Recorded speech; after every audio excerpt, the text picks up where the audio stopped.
வணக்கம். மற்றும் ஒரு காணொளியில உங்கள சந்திக்கிறதுல மகிழ்ச்சி. இன்றைய தினம் எத பத்தி பார்க்க போறோம் அப்படி என்று சொன்னா, அஸ்வஸ்ம 2ஆம் கட்டம் விண்ணப்பித்தவர்களுக்கு பெயர் பட்டியல் வந்திருந்தது. நிறைய பேர் வந்து அதுல தெரிவு செய்யப்படையல. இவங்க வந்து இப்ப மேன்முறையீடு செய்ய வேணும். அதோட ஆட்சேபனையும் செய்ய வேணும். ஆட்சேபனையை விட மேன்முறையீடு செய்றது வந்து இந்த 2ஆம் கட்டத்துல வந்து மிகவும் ஒரு முக்கியமான கவனத்துக்குரிய விஷயமாக இருக்குது. ஏனென்று சொன்னா, ஒரு தடவ பிழை விட்டுட்டோம் என்று சொன்னா, அதுக்கு பிறகு மேன்முறையீடு செய்யவே முடியாது. நீங்க அஸ்பெஸ்ம 1ஆம் கட்டத்துல வந்து 1, 2 ஒரு நிறைய பேர் வந்து 2 தடவ அ ஃபார்ம்லயும் அதாவது விண்ணப்பம் மூலம் செய்திருக்காங்க. அப்புறம் ஆன்லைன்லயும் 1, 2 தடவ செய்திருக்காங்க. அந்த மாதிரி செய்யக்கூடிய மாதிரி இருந்தது. ஆனா இப்ப வந்து அதனுடைய அப்டேட் எல்லாம் வேற மாதிரி இருக்குது. ஒரே ஒரு தடவ தான் இந்த மேன்முறையீட வந்து செய்து கொள்ள முடியும். அதுக்கு பிறகு நீங்க உள்ள போகணும் அப்படின்னு சொன்னாலும் உங்கள என்டர் ஆக விடாது ஆன்லைன்ல. அப்ப அதனால நீங்க மிக மிக கவனமாக இந்த முறையீட செய்ய வேணும். நீங்களா ரிஸ்க் எடுத்து ஏதாவது செய்ய போய் பிழையாக முடியும் அப்படின்னு சொன்னா, மறுபடியும் உங்களால மேன்முறையீடு செய்ய இயலாது. மேன்முறையீடு செய்யல அப்படின்னு சொன்னா, உங்களுக்கு மீளாய்வு செய்து அந்த கொடுப்பனவை பெற்றுக்கொள்ளக்கூடிய சந்தர்ப்பமும் இல்லாமல் போகும். அதனால என்ன செய்யக்கூடாது, எப்படி செய்ய வேணும் என்ற விஷயத்தை தான் இன்றைய காணொளியில பார்க்க போறோம். அதுக்கு முன்னால நீங்க இன்றைக்கு தான் இந்த சேனலுக்கு வந்திருக்கிறீங்கன்னு சொன்னா மறக்காம சப்ஸ்கிரைப் பண்ணிருங்க. தொடர்ந்து பேசலாம்.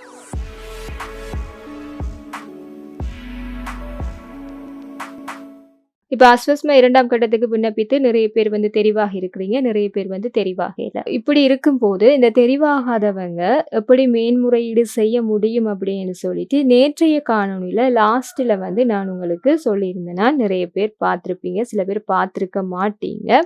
எப்படியெல்லாம் விண்ணப்பம் செய்ய முடியும் என்ற விஷயத்த அதுல தெளிவா சொல்லியிருந்தேன் நான். இருந்தாலும் இன்றைய தினம் இதை இவ்வளவு வலியுறுத்தி சொல்றதுக்கு காரணம் இது ரொம்பவே ஒரு முக்கியமான விஷயம். நீங்க ஒரு தடவை பிழை செய்தீங்கன்னா மறுபடியும் அதை நாங்க சரி செய்ய முடியாது. அதனால மிக அவதானமாக செயற்பட வேணும். இப்ப உங்களுக்கு கிடைக்கல, நீங்க மேன்முறையீடு செய்ய வேண்டிய ஒரு நபராக இருந்தா அவதானமாக இதை ஸ்கிப் பண்ணாம பாருங்க. மேன்முறையீடு செய்யறது வந்து இப்ப ஆன்லைன்ல வந்து உங்களுக்கு செய்து கொள்ள முடியும். இப்ப நீங்க நலன்புரி நன்மைகள் சபையோட இணையதளத்துல இருக்கீங்க. உங்களுக்கு மேன்முறையீடு அல்லது ஆட்சேபனைக்கான விண்ணப்பத்தை பெற்றுக்கொள்ளணும் அப்படின்னு சொன்னா இதுல நீங்க கிளிக் பண்ணீங்கன்னா உங்களுக்கு பிடிஎஃப் வடிவில் வந்து கிடைக்கும். இதை நீங்க பிரிண்ட் அவுட் செய்து நிரப்பி கொடுத்துக்கொள்ள முடியும்.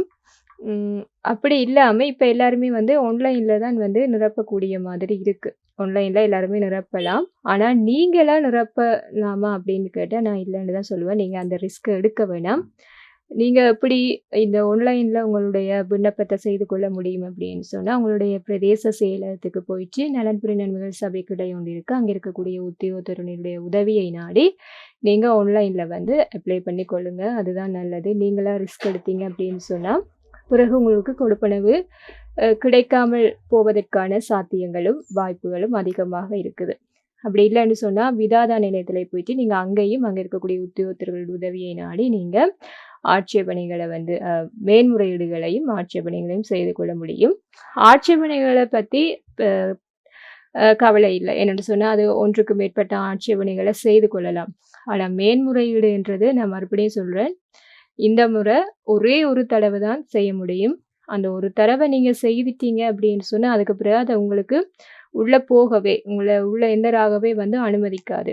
அதனால மிக அவதானமாக நீங்களா செய்யறேன் அப்படின்னு சொல்லி ரிஸ்க் எடுக்காம நீங்க அதுக்கான உத்தியோகத்தரை நாடி நீங்க செய்யறதுதான் வந்து சரியாக இருக்கும்.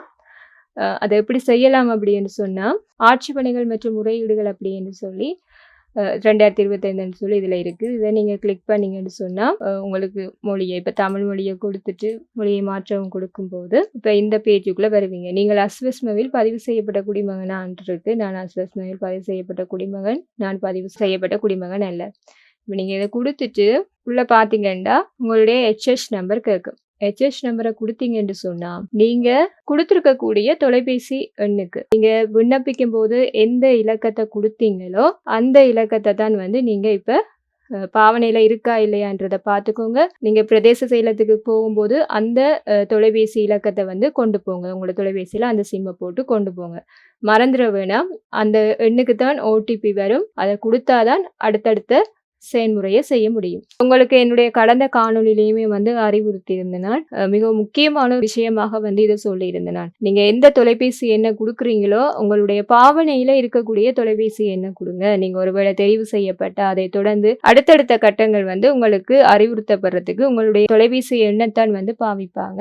அதனால பாவனையில இருக்கக்கூடிய தொலைபேசி எண்ணை குடுங்க அப்படின்னு சொல்லி மீண்டும் மீண்டும் வலியுறுத்தி இருந்தேன் நான். இப்பவும் வந்து அந்த ஒரு பிரச்சனை தான். நீங்க எந்த தொலைபேசி இலக்கத்தை வந்து நீங்க குடுத்திருக்கிறீங்களோ, விண்ணப்பிக்கும் போது குடுத்தீங்களோ, அந்த இலக்கத்துக்கு தான் நீங்க ஆன்லைன்ல வந்து முறையீடு செய்யும் போது அப்ளை பண்ணும்போது உங்களுக்கு அந்த எண்ணுக்கு தான் ஓடிபி வந்து வரும். நீங்க அந்த ஓடிபியை குடுத்தா மட்டும்தான் உங்களை அடுத்த செயல்முறைக்குள்ள வந்து நீங்க போக முடியும். இல்லைன்னு சொன்னா உங்களுக்கு அந்த முறையீடை வந்து செய்து கொள்ள முடியாது. ஒருவேளை உங்களுக்கு எந்த எண் வந்து கொடுத்தது ஞாபகம் இல்லை அப்படின்னு சொன்னாலும் அதை பார்த்து கொள்ள முடியும். இறுதி 2 இலக்கங்களை வந்து நீங்க பார்த்து சரி பார்த்து கொள்ள முடியும் அது உங்களுடைய எண்ணான்றத.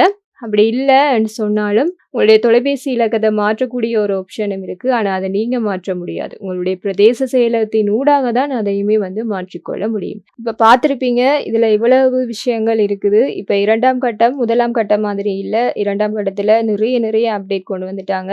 நீங்க ஒரு தடவை தான் வந்து மேன்முறையீடு செய்ய முடியும். அப்படி பிழையா செய்துட்டீங்கன்னா மறுபடியும் செய்ய முடியாது. அது உங்களுக்கு மறுபடியும் ஒருவேளை உங்களுக்கு கொடுப்பனவு கிடைக்கக்கூடிய சந்தர்ப்பம் இருந்தாலும் கூட அதை இழக்க செய்யும் என்றதை வந்து ஞாபகத்துல வைத்து நீங்களா ரிஸ்க் எடுக்காம அதை சரியான அந்த உத்தியோகத்தரின் உதவியை நாடி செய்து கொள்ளுங்க. ஆட்சேபனைகளை பொறுத்த வரைக்கும் நீங்க ஒன்றுக்கு மேற்பட்ட ஆட்சேபனைகளை செய்து கொள்ள முடியும். அதுல வந்து பிரச்சனை இல்லை. ஆனா ஆட்சேபனைகளை விட எங்களுக்கு மேன்முறையீடு தான் முக்கியம். என்னன்னு சொன்னா ஆட்சேபனைகள் வந்து நாங்க இன்னொருத்தருக்கு மேல வைக்கிறது தான். அவங்களுக்கு வந்து தகுதி இல்லை ஆனா கிடைக்குது அப்படின்னு சொல்லி நாங்க சொல்றது தான். அதை வந்து நீங்க விண்ணப்பம் மூலமாக ஆன்லைன் மூலமாக ஒன்றுக்கு மேற்பட்ட முறை நீங்க சொல்லிக் கொள்ளலாம். ஆனா முறையீடு மேன்முறையீடு என்றது உங்களுக்கான உரிமையை வந்து கோர்றது. அதை நீங்க வந்து சரியாக செய்ய வேணும். அதை நீங்க ஒரு தடவை பிழை விட்டீங்கன்னா மறுபடியும் வந்து செய்து கொள்ளவே முடியாது. அதனால நீங்க இதுலதான் வந்து மிக மிக முக்கிய கவனம் செலுத்த வேணும். ஏனென்றா அது உங்களுக்கான உரிமை கோரல் என்றதை வந்து கவனத்துல கொள்ளுங்க. அதனால சரியான அவதானமாக செயற்பட்டு உங்களுடைய மேன்முறையீடுகளை செய்து கொள்ளுங்க. இன்னொரு விஷயம் இருக்கு என்ன அப்படின்னு சொன்னா அடுத்த ஒரு முக்கியமான விஷயம் என்ன அப்படின்னு சொன்னா ஒரு கேட்டகரியினருக்கு வந்து கொடுப்பனை வந்து நிப்பாட்டப்பட்டிருக்குது. அது யாருக்கு எப்படி அப்படின்றத இன்னொரு காணொலியில வந்து உங்களுக்கு சொல்றேன். மற்றும் ஒரு காணொலியில உங்களை சந்திக்கிறேன். நன்றி.